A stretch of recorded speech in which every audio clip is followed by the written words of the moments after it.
Hello everybody, welcome back to Cinema Savvy. It is myself, George, bringing you a brand new spoiler discussion, and today I'm going to be talking about Skeleton Crew Episode 5, which is now streaming on Disney+, directed by Jake Schreier and titled You Have a Lot to Learn About Pirates. This, of course, released on Christmas Day. Before I even get into anything more than an intro, I want to just say I hope everybody had a lovely Christmas and they're enjoying their Boxing Day. It's that time of year again, spending time with families, with loved ones and friends. It's always a great time. So there was no way I was going to be streaming on Christmas Day yesterday. I just wanted to let you guys know, which is precisely why we're doing it today. We spoke about our episodes, but I will be giving my thoughts on all of this in its entirety. I'm flying solo tonight. I will be really honest. I didn't ask anyone to jump on. It's Boxing Day still. Even I can't really be asked to be streaming. But if I don't do this video today, I'm not going to be able to do it for a few more days. Then the next thing you know, episode 6 has come around. So I'm squeezing this in. But as it's a spoiler discussion, as it's us talking Star Wars again, I do want to hear from people watching at home. So please do comment below with your thoughts on Skeleton Crew, your thoughts on the series so far, your thoughts on the yesterday's episode. My really quick initial impression was that I think it's the best episode of the season so far. I think it's just eclipsed episode 2. And what I think of this is it's setting up a great finale, final act. Sorry, I should be saying. So please do comment, get involved. If you want to find out about other videos we're working on, it's 26th of December. We're heading towards the end of the year. There's probably going to be a list video. There could be 2 list videos. There could be a best of this year. There could be an anticipated for next year. If you do want to find out what videos we're working on, we will, of course, put them on our social medias. We're on Facebook, Twitter, Instagram, Letterboxd, and Blue Sky, all under Cinema Savvy. Linktree description will get you there. But as I mentioned, I'm going to be talking about episode 5. And I'm going to kick in saying it was so strange to get a Star Wars release on Christmas Day. I know it was Christmas Eve in America, and this would have been a lot more fun on Christmas Eve, but it did drop at 2 a.m. here in the UK. I watched it in 2 parts, kind of in the morning when we're waiting to do presents, and kind of straight after them. Just so it was out of the way. I had a bit of a blast with it. I'm probably going to rewatch the whole show in between episodes 7 and 8. I just think it's got a really great flow to it. And I think in terms of story, episode run times, and the adventure, what we're learning with the mysteries, what we're not learning with the mysteries, they've nailed it so far. So just kind of want to give them some glowing praise with regards to that. And it, a week apart, is working really well. It's not one where I'm sat there looking at what's the intrigue, what's everyone saying online. It's kind of like, hey, this is this week's adventure. We're still on the way to Attin. We'll get there eventually, but this is what we're up to today. I think it's got a great flow for turning something like this into an 8-episode series.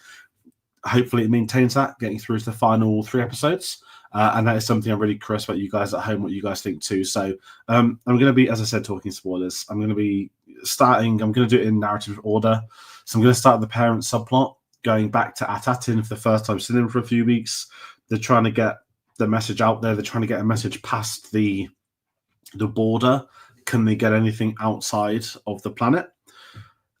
Of course, the answer is no. You get some great comedy moments with the dad, the one hand behind your back, the other hand not behind your back. But it's interesting that we're seeing more about the workplace, what these guys are working on, knowing that there's a higher power in play that who may or may not be helping, and do they trust them? I think that's something that's going to, of course, keep getting into it, especially whilst we're still waiting for these kids to come back. You've got to think of the parents' perspective. They don't have the faintest idea that their kids are trying to get the way home. They might be thinking they're on the other side of the galaxy. They still might be. But it's doing it in a really interesting way. And we're not getting too much of them. We're not getting too little of them. We're getting the right amount. And I do feel like we're going to get a crossing over of storylines within the next 2 episodes at the absolute minimum. But just, I don't have much to say on the parent stuff. I will just jump back over. Sorry, Carrie Condon for today. I want to talk about the most important part of the episode today. Obviously, it's with the main crew on the Onyx Cinder. SM-33, after last week having the attacking of the crew, you know, I've said that if anyone did it, I'd kill them. And we got a lot more of the backstory to what happened with that crew, to what happened with the captain, a crew that tried to maybe take him out of place. And maybe I'm zigzagging between the start and end of the episode, but I'm going to try and do this as well as I can. But SM-33 playing a pivotal part again. And he's almost the guide that, okay, we're not getting to Attin, but we know this other place, we know somewhere else we can go, and maybe that is going to have the answers for how we get home. And it's kind of what we spoke about over weeks, is that every week a few questions get answered. The gaping question's still there, but then it will ask us some new ones for it to resolve in a week or in the same episode. And I think the structure and the writing is coming really handy for this. Getting a little bit more detail about Tak Renard as well. For anyone that hasn't worked out yet, the surname Renard, Renod, is Donner spelt backwards. Richard Donner, director of The Goonies, Superman, many films, very much worth mentioning because this show hasn't been, not that it's being smart in doing so, this show's very open in what I guess you could say the Goonies or Amblin films or Pirates have influenced. It's not trying to detract itself from anything. Most obvious one, SM33 being Smee from Peter Pan. I love these little things. Just putting a name backwards, it makes all the difference in the world. Like the Lenoa meme for people that know football. And we're finding out tidbits about Tak. Is he alive? Some people think he's alive, some people don't. I guess we'll find out in the next 3 episodes. Even today, jumping ahead, we get a little bit of a look at him. We get a voice. We don't get an actor in the credits. We don't get a face. But we're still working on it. So I'm excited to see what comes on. But heading to the core of it, obviously, it takes us to the Lenoa planet. A planet which I've seen a lot of jokes about Switzerland online. I won't get into that too much. It's tricky doing this video solo because you don't know if anyone's going to clock it or not. I don't know what people have seen that I haven't seen. But the Lenoa planet, at a glance, actually looked like the planet from Solo, where the, oh God, what are they called? The yachts come into play with Paul Bettany. Obviously, it's not those. I guess it's just because we're seeing mountains crossed over with Star Wars. It looks familiar when it's not.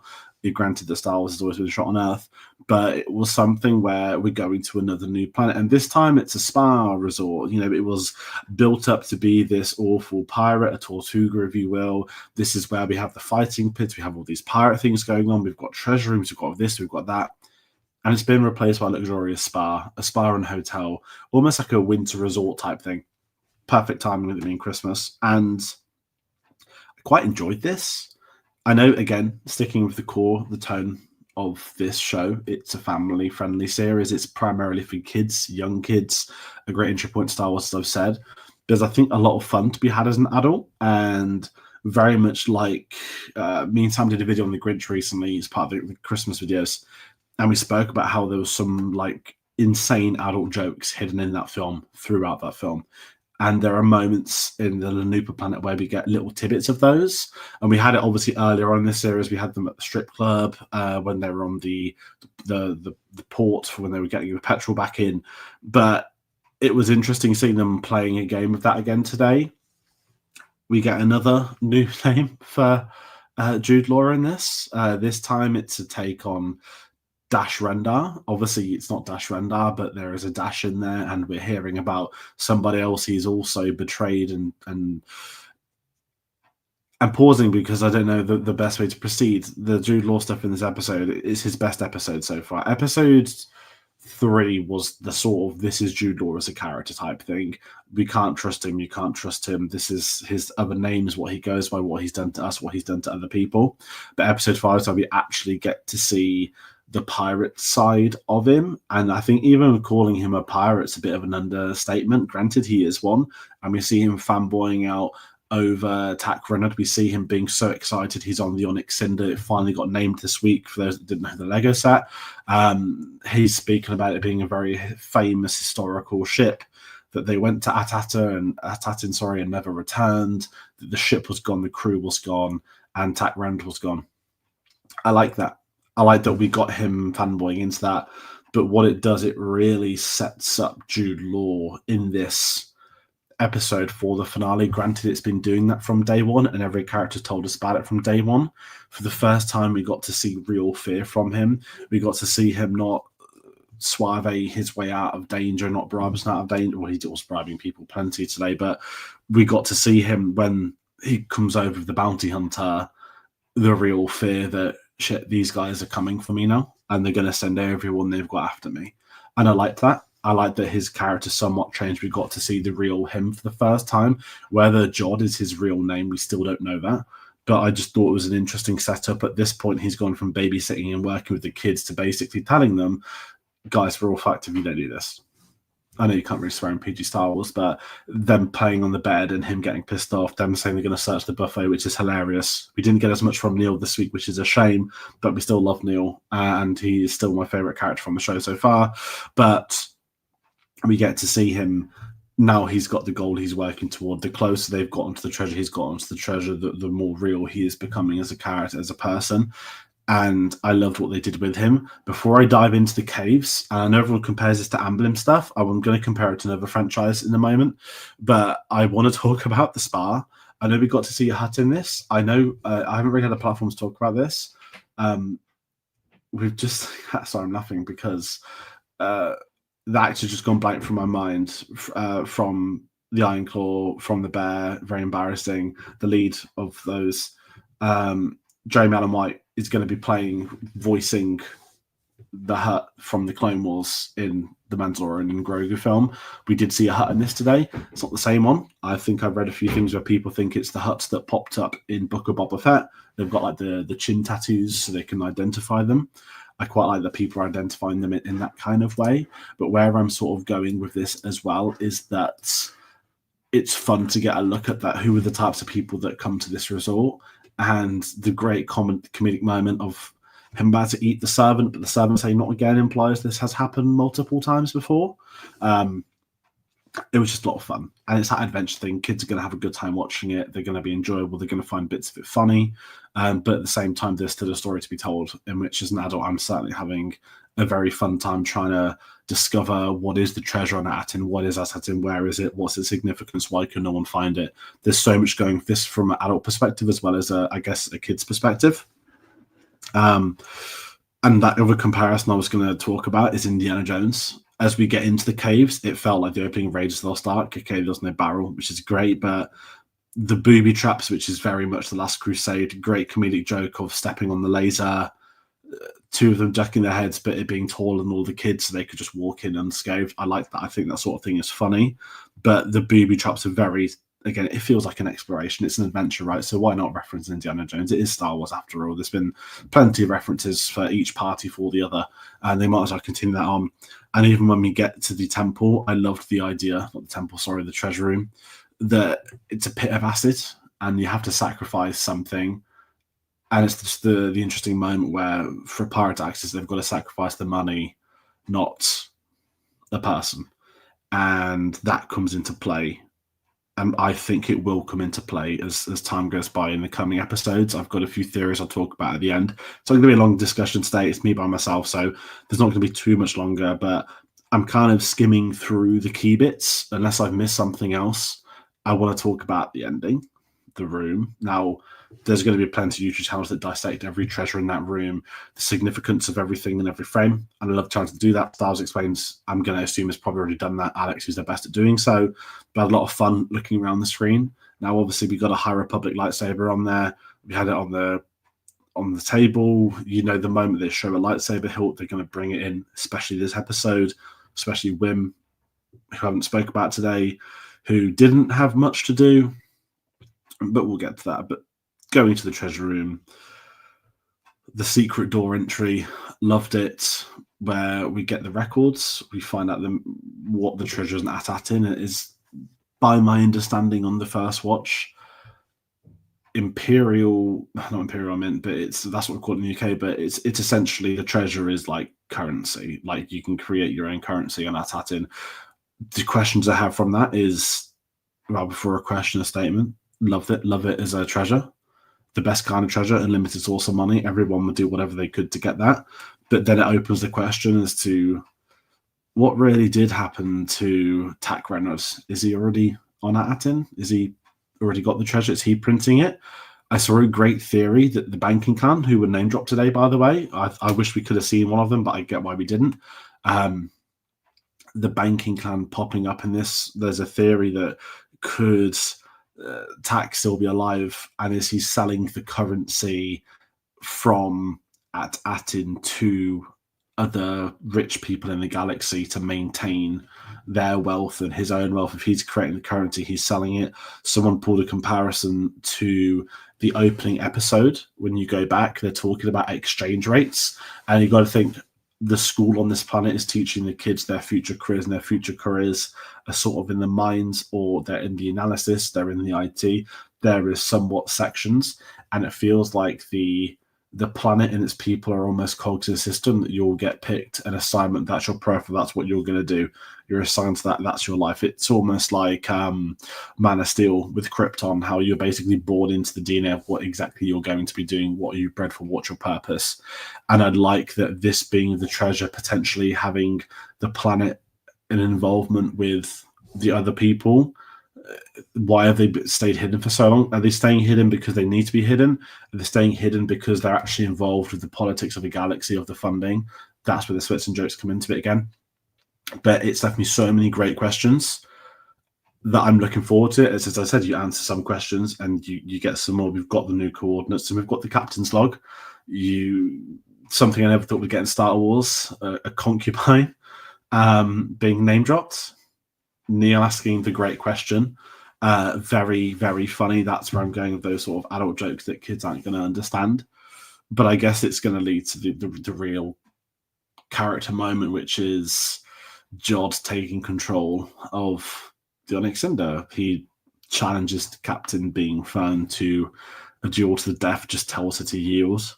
She doesn't. And we get the great moment with Wim with the lightsaber. Not an arrogant approach to say, I just knew it wasn't going to work, but maybe it's brain rot at this point in time.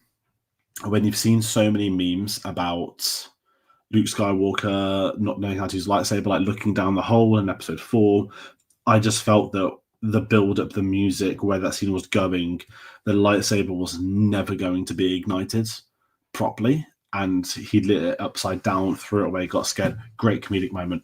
Shot really well, done really well. I thought it was very funny. It's exactly what the show is. People are going to find it hilarious out of all ages, especially kids. Ultimately, these kids are never going to stand a chance against a grown adult, especially one trained in the Force, and I'm going to get to that too.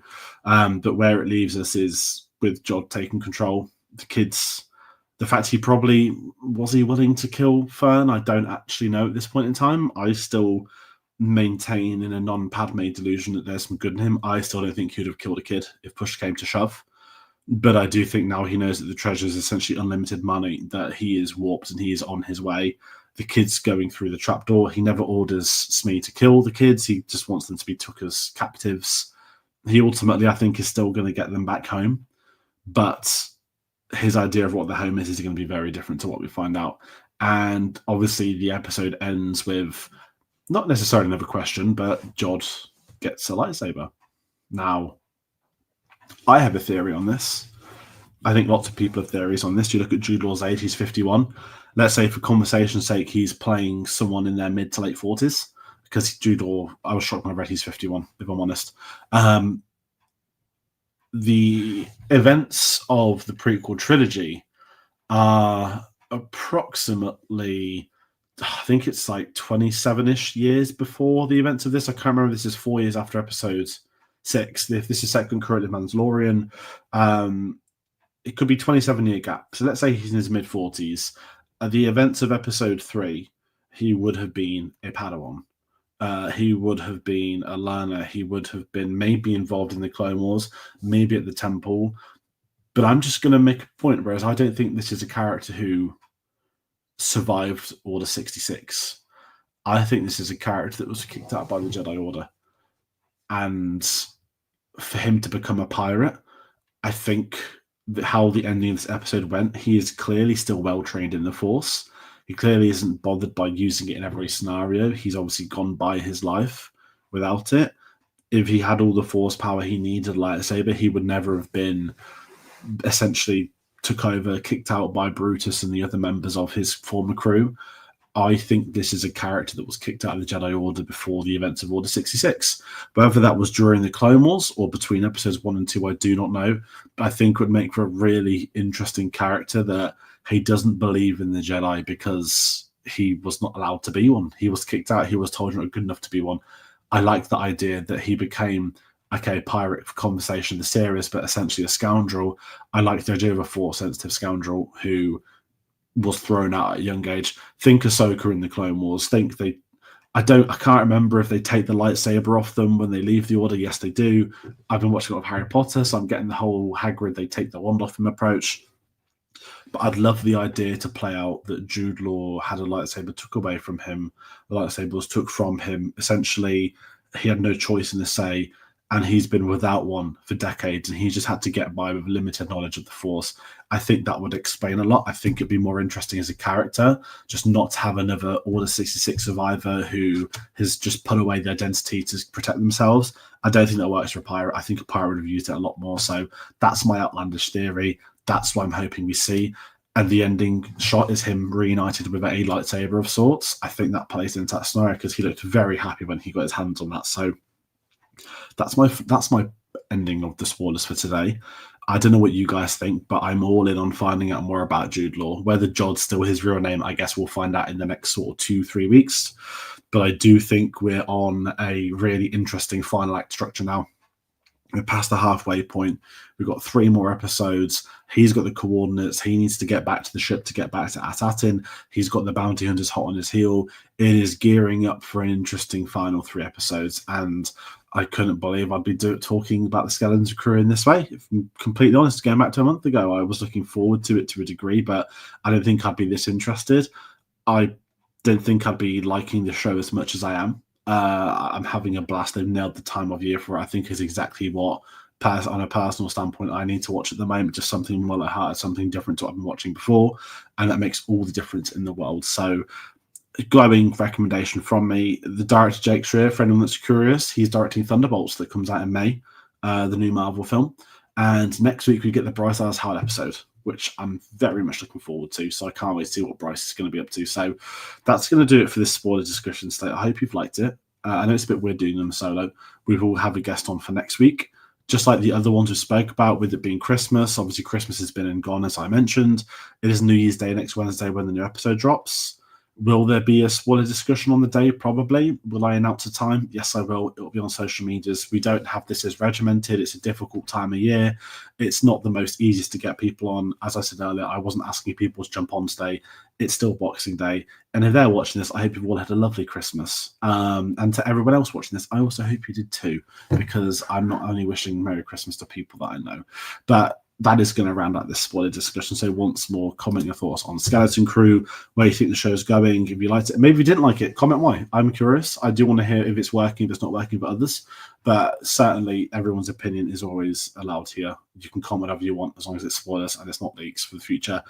Just do take into account other people that are in the comment sections. And if you want to find out about other videos, as I mentioned, you just need to get us on our social medias, linktree.com/cinemasavvy. Now, I've got a lot of shows on TV to watch. I missed Wallace and Gromit yesterday. I really want to see that. I've also missed Gavin and Stacey. Wouldn't review that. Anyway, I'm behind on Christmas TV. I'm currently going through the Harry Potter films with my family, which is sort of explained the last few months of videos, if I'm honest. So there's a lot happening. We're heading into 2025, a new year. I mean, Tate is in Austria. He's settled down. We're going to be having a lovely catch-up in the next few days. And when there are updates on other videos, what else we're looking forward to, show ideas for next year, we will, of course, communicate them. We'll put them on social medias, but rest assured we are still working. The channel's 10th anniversary is next May, which is wild. Even more wild is Andor will be airing at that time, a Star Wars show I'm very much looking forward to. So if you're a fan of Star Wars, maybe stick around. There's more Star Wars stuff to come. Look up for our old stuff. There's a page on our profile that has all our TV reviews. So you can find all the Star Wars shows on there. You can also find other franchises. I mentioned Harry Potter. We've done pretty much everything on this channel so far. So there's a lot more coming. I hope you've all enjoyed it. And before the next video, once again, thank you all so much for watching. I hope you all had lovely Christmases. I hope you're looking forward to the new year as well. And we'll see you on the next one. Take care.